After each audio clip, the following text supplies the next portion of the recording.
खुलुमबाय Bodoland DG24 news चेनेलाव बयखौबो बरायनाय थाबाय। बिग ब्रेकिं निउज CBSEनि 10 आरो 12 थाखोनि बाखि थानाय आनजादफोरखौ फाथिनाय नङा होनना CBSEनि बिबानगिरिफोरा फोरमायदों।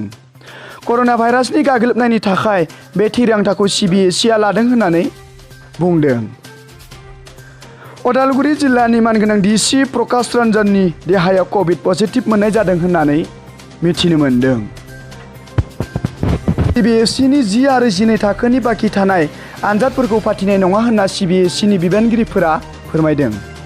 कर'ना भाइरासनि गाग्लोबनायनि थाखाय बे थिरांथाखौ CBSEआ लादों होननानै बुंदों।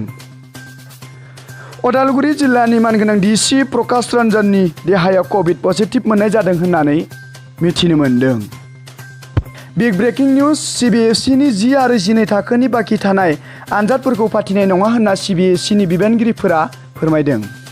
कर'ना भाइरासनि गाग्लोबनायनि थाखाय बे थिरांथाखौ CBSEआ लादों होननानै बुंदों।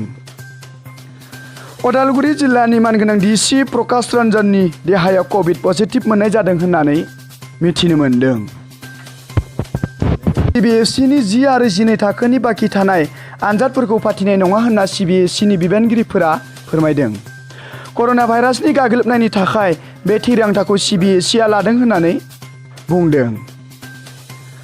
उदालगुरि जिल्लानि मानगोनां DC प्रकाश रन्जननि देहायाव कभिड पजिटिभ मोननाय जादों होननानै मिथिनो मोन्दों।